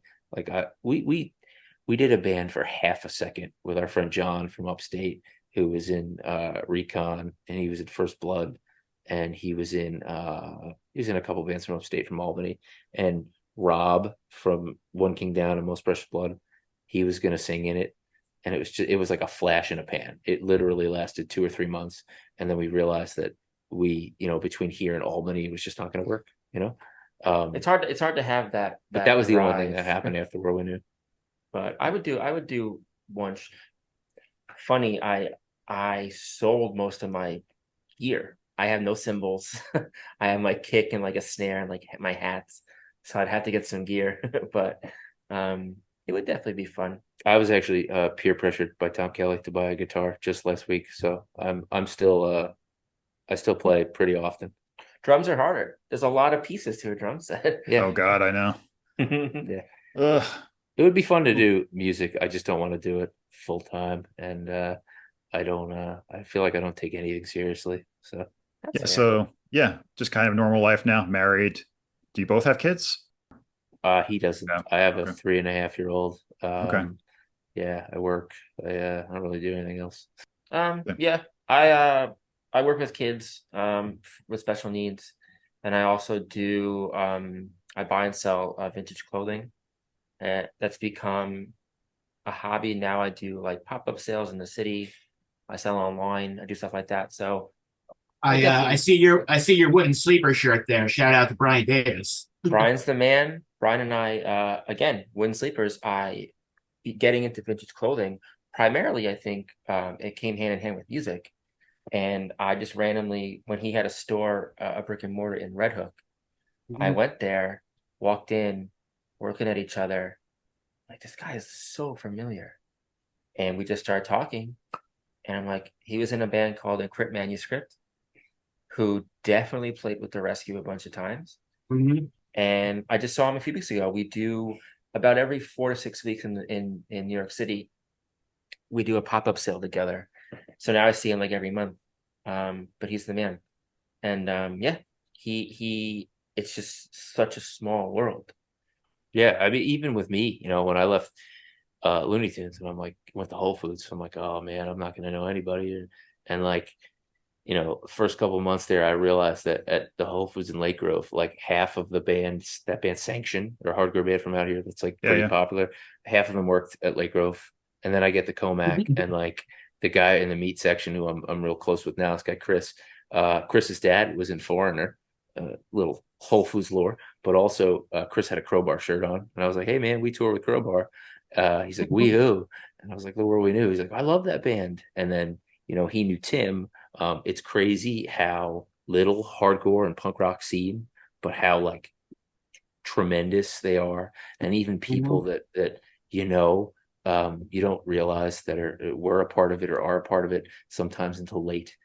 It's such a like it's I feel like for a long time and even recently, like a lot of like the negative stuff has been magnified, like all the post-COVID crazy shows that were happening in the city that people weren't okay with. Like not enough of the good is focused on, you know, like you know, bands that been a Year of the Knife that just got in that terrible accident, you know, people raising almost 200 grand to help them out. Like there's so much like negative, weird, like beef kind of stuff that really gets like a spotlight shine on it, but you really don't see a lot of the good stuff and a lot of like the cool like friendships and sort of like community of it. Yeah. Shane just did a pop-up one of his vintage things, and the drummer from Thursday was there, and he's doing the same thing. I went to and actually like Brian when Sleepers, he had a little like friends and family event at his showroom up a little bit upstate. And yeah, I'm like, you know, I grew up, everyone loved Full Collapse, everyone loved Thursday. And the dude from Thursday walked in and I was like kind of like, oh, like I was what 16 when that record came out. Like, but he loves vintage. He's a customer of Brian's. And I'm like, this is such a such a funny thing. it's weird, You know, just like loving vintage t-shirts. You're in the same room with this drummer that you loved when you were, you know, over 20 years ago. Yeah, it's such a small world. Really cool. You could probably talk for hours about music. Oh yeah, I want to corner him, ask him about his snare drum. Just punish him. Yeah, that's actually a question, John. Yes. Going back to Looney Tunes days, somebody asked me like a few days ago about like, did I ever like freak out and punish anybody that was there? Because I met, you know, I got to meet a lot of people. I got to stand next to Jason Newsted for like 4 hours, and I didn't. I never punished anybody until there was this band, The Last International, that played our store. It's Brad Wilk from Rage Against the Machine. Okay, I don't know what happened to me. Shane was there. He witnessed it. I froze up. I couldn't talk to him. I was so nervous. I was like sweating. And then in the middle of drumming, he said he was hot. So Shane was with me, and I plugged in a fan. And like afterwards, he was like, "Damn, that was clutch." And he like gave me a high five. I was like a little kid. I don't know why him in particular. Maybe because I was such a big Rage Against the Machine fan. But I was like, I was elated. Like that was the first. I didn't punish him. I didn't even say anything to him. But I was just so like I stood next to Chris Jericho 4 different times. You know, we were huge wrestling fans, and it was by Hell the yeah. 4th time it was like, "Hey, Oh, Chris, yeah. what's up?" But this dude, We didn't I even was touch like, on wrestling. Jeez. yeah, we didn't even touch on it. You know, I feel like it's a mistake to not touch on wrestling, but you bring up Chris Jericho. So I remember on a Saturday morning going with you guys and your dad to KB. We would go every weekend to either KB Toys or that Toys R Us next to where you guys got your haircut Yep. in Yes. Levittown. Yes. Yep. And like there was one Chris Jericho like WCW ringmaster figure, and I got it, and you guys did. Yep. And I felt like I fucking won the world that day. Yeah, You did. Wrestling was wrestling God, was it was- another thing, and it's another thing like hardcore that's like obviously, you know, It felt so underground, like discovering ECW was like discovering like And you guys had settled like Direct TV or like the Dish we had Channel or something. Prime Star. Yeah, so you got like the Sunshine Network or whatever the hell played ECW late at night. Yeah. It was 1 a.m. Yep. Mhm. I'll never forget going out into our backyard. It snowed, and the snow was covering the dish. We hosed Yeah. it off We hosted off just so we could watch ECW. to watch ECW, and it was Yeah, like yeah. a whole different world. Yeah, But- and it's cool now to see how deep hardcore and heavy metal from our era has penetrated pro wrestling with Definitely. guys like Brody King, you know, guys Mhm. like Malachi Black, you know, CM Punk, Rancid playing an AEW pay-per-view. You know, Yeah, it's unbelievable. It's Yeah. so amazing. Back to Right. Incendiary doing that. Incendiary Incendiary. and Code Orange Code playing Orange. the fucking Malachi's NXT pay-per-view or whatever it was. Yeah. It's awesome. Think about seeing that. Well, if you were like 15, you know, it'd be like Think about the shitty bands that used to crazy. play WrestleMania, like the guy that did the Rage Against the Machine ripoff of The the DX, Chris Warren bands. whatever it He's- was. I recently found out that guy's from Huntington. Oh no! oh wow, You gotta have him on. He's no longer with us. Oh, don't he have him can't on. make there. it. He Yeah. can't make it. He's not gonna make it. break it down in peace. Yes. Rest in peace, sir. I'm Sorry. guilty of going back and watching those old pay-per-views all the time. Could you imagine? Same. I mean, we're getting a little off topic, but like, imagine this was 20 something years ago. The three of us with Chris Delcarpini and Will and Greg in a room, and one of us said, "Can you imagine maybe one day there's going to be a thing where we could watch any wrestling we want at any time?" Mhm. Yeah. You would have been like, "What the Oh fuck my is God. wrong with you?" But Are you kidding me? No. We have to pay $60 a month to watch the fucking 3-hour thing. Having to rotate whose house Uh-huh. is going to do the next pay-per-view. Mhm. I will Uh-huh. never. Could you imagine Blockbuster, but it's all on your TV at yeah, once? Uh-huh. it's insane. I will It's never all on forget- my phone. Yeah. I'll never forget Starrcade '97. None of us got it because we got a PlayStation that year, and then standing in my kitchen on the phone with Will because I think he read the results online. Yeah. And then years later, watching Hogan and Sting, and it was the biggest dog shit match you've It was ever horrible. seen. Yeah. I don't know if I can curse. Sorry if I curse. Yeah, we curse. Oh, go ahead. But it was God. It's just so funny how we had to do it back then. It was so funny. Yeah. Yeah. We could probably talk a little bit about AWOL. I mean, I don't know how long you guys want to go, but That's what I was trying to get at. So, like, like what probably bonded us most, besides us realizing we liked the same music and had the same sense of humor, Mhm. we love wrestling, and we eventually started backyard wrestling. Like, Yeah. I guess at the height of its popularity. Yeah. yeah, we did, when- or maybe slightly before, because we really like AWOL was like popular. Like there was a few shows that we had towards the end in our backyard that like I would look around and not know half the people there. 70 people. Yeah. I think by that point, I had either like moved out of the neighborhood or like was old enough that I got a job, so I wasn't around Yeah, as much that or was- something like That that. was like '99. But do you remember? Yeah. I remember coming once from work when I worked at CBS with thumbtacks for something. Yes. Yeah. For That sounds about right. Yeah. it And was- I also remember us taking the train or getting dropped off at Massapequa to see Seaford to see an EDW show that Yeah. got shut down by the cops before we Yes. even got there. Yeah. Do you remember? Did you go to see Mikey Whipwreck's promotion in Holbrook with us? Yes, Yeah, a bunch of times because Yeah, I worked yeah. at Sam Goody with Psycho Kevin It Bates, was Kevin. whatever the guy. Oh yeah. yeah. Oh my God. But you were on that radio. You guys were on that radio show I won. with me. I won Yeah. with Halftime Howie. Yeah. Mhm. Yeah. I won the Goldberg poster. The answer was the Dudley Boys. Goldberg. Yeah, I won that Goldberg poster, and I had to pick it up. So let's talk about that. A radio show that was perpetrated by a man named Halftime Howie, where he Which would I have, believe he's a gym teacher in Long Beach or something like where that. he would have That tracks. teenage boys come on and Mhm. do wrestling trivia, and then if they won a prize, they would have to go to a pet store in Wantagh to pick it up. Yeah. Or Anyway. a weird like t-shirt place in like Oceanside or something Yeah, like that. yeah. Where they Do you had remember- bootleg wrestling shirts. Yes. So this is Yes. do you remember, John? We used to wrestle in my mom's backyard, and it was like Yes. a lot of people. It was me, Shane, John, Chris, everybody. It was 15, maybe 20 people at the height of it. Pat Clark, CJ Moore, and all those kids. Yeah. We decided that we were going to do something really big, and we were going to do it at Just Kids in the schoolyard there. So we put out Flyers. Yeah. That's John- it, like something like mayhem in the school. No, It was John made slaughter. Crazy. which So is not bad. funny. So It's bad. not funny, but Well, John we made the didn't know at the flyers. time. It was Slaughter in the somebody's arm. schoolyard or It something. was somebody's arm with like a big cut in it, and in the blood drip said "Schoolyard Slaughter." Yeah. So this was the show we were advertising.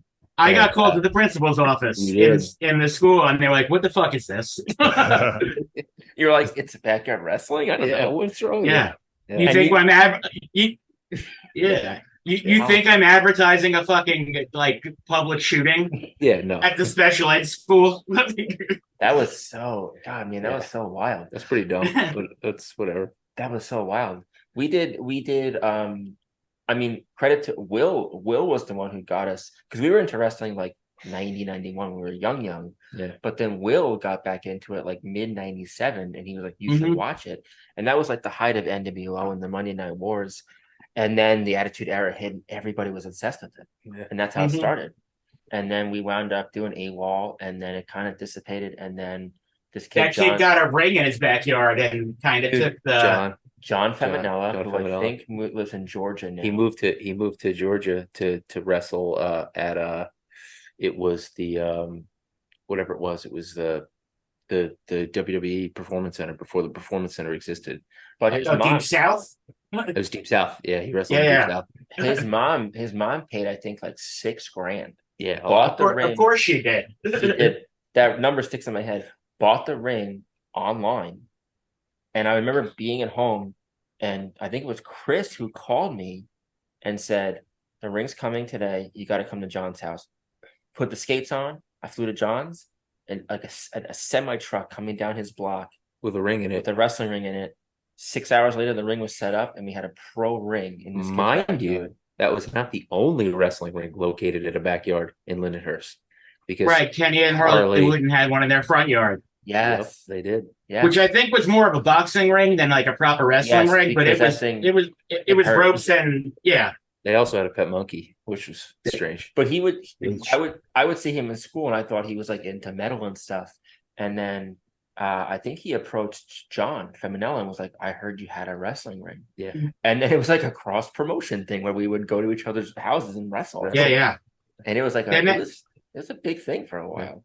That guy John eventually ended up like renting his ring out to like local indies and stuff, and they would use his shit. He I sold it. He sold it to Mikey. I think the Yeah. story was that Mikey, he needed like he had a ring, but it was old. Mikey had ECW's first ring. So if you watch the first couple of ECWs, there's this ring with like these really crazy color mismatched pads and turnbuckles and stuff. Mikey had that. It was falling apart. Half of the beginning of ECW was performed in that ring. So he bought John's ring. But Della Carpini, Chris also moved to Georgia to wrestle. He picked up, moved. He got a job at like Food Lion and just worked and would go to wrestling camp on the side, and they would wrestle indies. And so did James Cullen. James Cullen wound up wrestling at the Deer Park Center a lot. Javier. I remember seeing James and Javier wrestle at the middle school on a show that Raven wrestled as well. But like one of them, either James or Javier, like fucking tore their bicep or something on a table spot. James almost lost his arm. Yeah. And then Javier, and do you remember Red? I mean, Red wrestled with John a few times.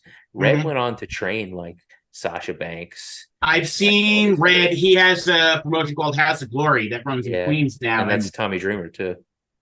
He's House of Hardcore, I think, Tommy Dreamer. But the House of Glory show is some of the best shit I've ever seen. Funny enough, when we left The World We Knew, they recorded a video for the record that they put out when we left. and And Tommy Dreamer Dreamer's was in the it video. Yeah, because the Full kid that circle. directed It's full it, circle. the kid that directed it was Mhm. Frank's friend Nick, who's in Bellicus, who was also a band from Okay. here, and then Nick's uncle is Tommy. So we were like, "What the Ah. fuck didn't you do that when we were in the band?" Yeah. You know? Yeah. It really came full circle. Full circle. So funny. Oh, All right. the Blue Meanie also ordered a shirt from us one time.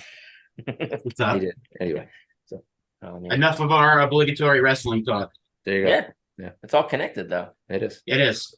I do think, ironically, was Hugo in the band Blood, Lots of Blood? Yes. Yeah. Oh, They wow. were supposed to play that backyard wrestling show in Seaford that day, and they might have been playing, and that's what got it shut down. But it also could have just been the fact that 200 kids showed up to a fucking house, like Probably on a that. Yeah. Massapequa Park's pretty big right now, though. So Hey, I remember you might say it's killer. yeah.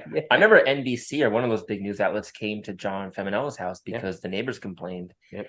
And there was a whole That big popped news up thing. on like Instagram or whatever the other day. The clip of the news outside of there, and that kid John seemed like such a dick. I don't remember him well, but I shared John. that, and people were like, "He's not good." He was.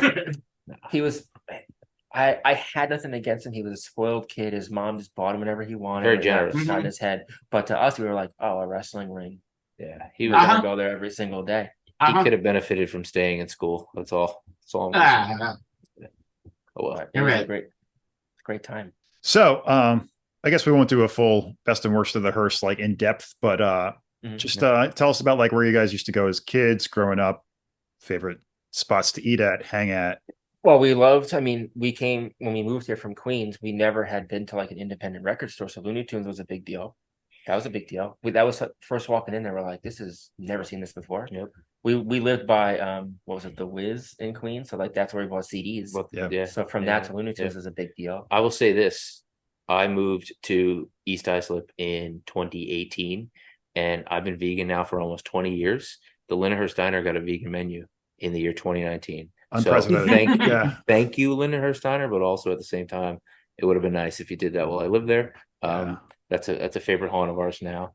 But yeah, we had never went to like 7-Eleven. So we moved here in 96. It was like, John will attest to this. It was like super big gulps every day. It was new to us. Yeah. There used to be a deli on the corner of Kellum Street and Wood Place right by 109. It was called Dairy Rich Farms. But everybody called it Vikings because it was Vikings. called that before any of us were fucking born. We used to go there, which is now a Christmas tree lot. I'm trying to think of any of the other stuff, any of the haunts. I mean, we used to sit at Imperial Pizza a lot. Imperial Pizza was a big spot for us. Outback. I can remember just a lot of dumb times of like riding bikes, or like I have a memory of someone threw out a wheelchair and we used to just tie it to a bike and ride it around the neighborhood. Yeah, we used to go to. Actually, I took my daughter with Shane. I took my daughter to Zahn's Park the other day, just to go and like see, and like I had like immediate flashbacks of going over there. Like, remember your aunt lived over there, John, and she used to have like block parties or whatever. Still lives over there, yeah. First, I liked your little tidbit about her loving what was it, Mike's Hard Lemonade on Derek's episode, where you were like different aunt, that's her sister, and it's Twisted Tea. Because it's gluten free. Yeah. I was driving home just now. You were like, she has celiacs and she's an alcoholic. It killed me. But anyway, what else? I don't know. We were like limited because we didn't drive, and but so it was like really like that shopping center on Wellwood with King Cullen in it. Like anything in there was fair game. Mace's, Closeout City, was big. Shane worked there with Eddie Reyes from Taking Back Sunday for a minute. Wow.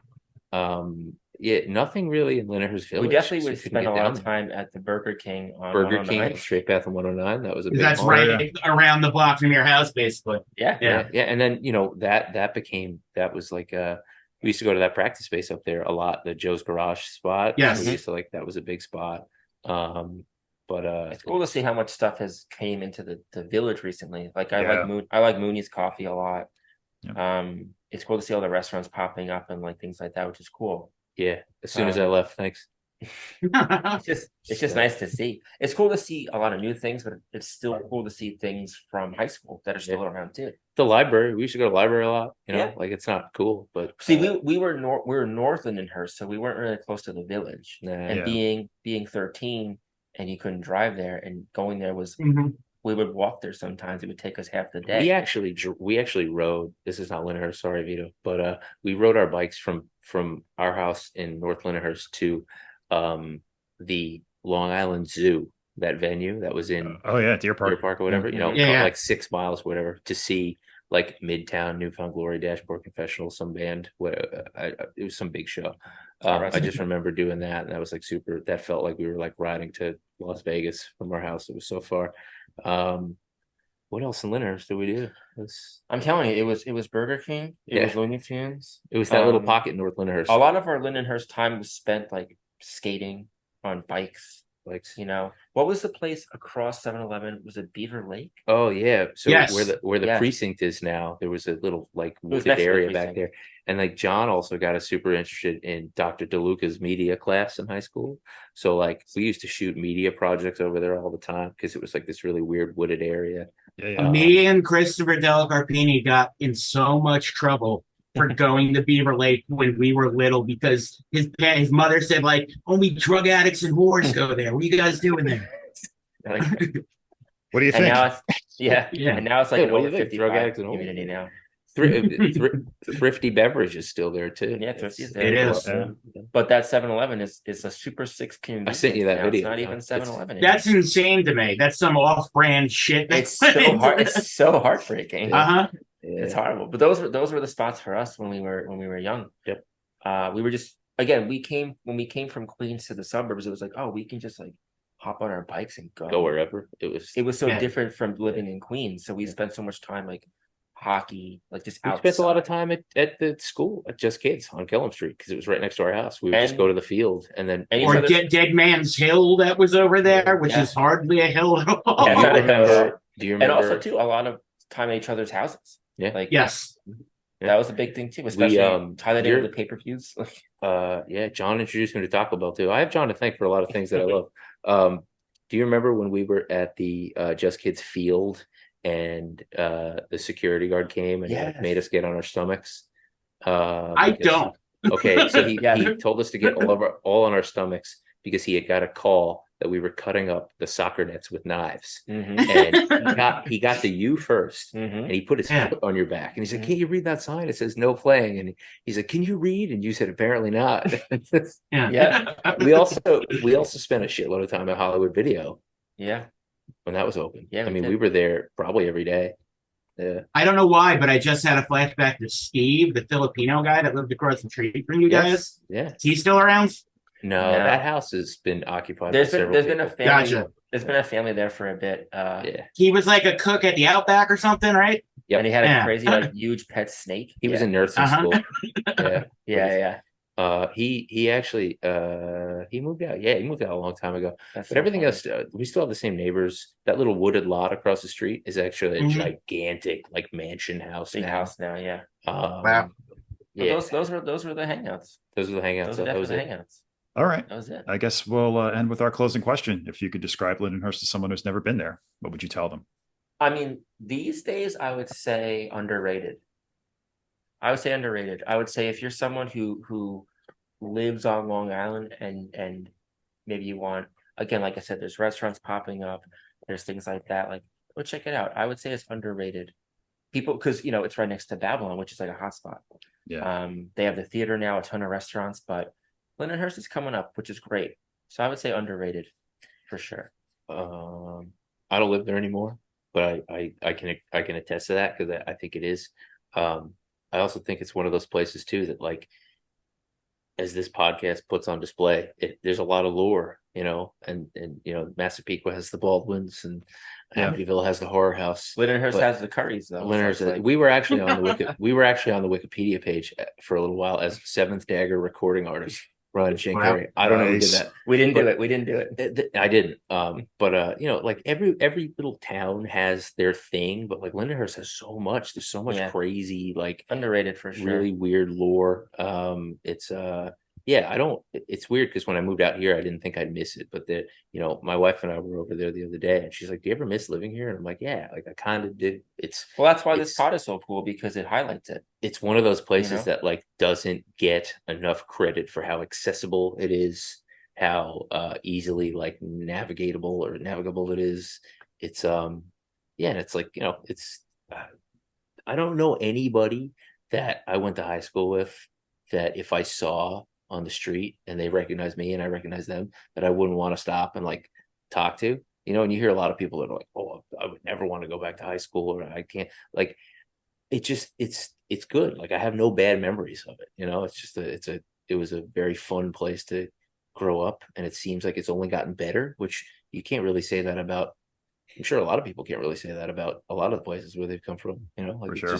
just gets better. So it's aging with grace. Yeah. Unlike us. Unlike us. Underrated and aging with grace. Yeah, there you go. There you go. That sounds good. Very cool. All right. Thanks for coming on, guys. This was fun. Thanks for having us.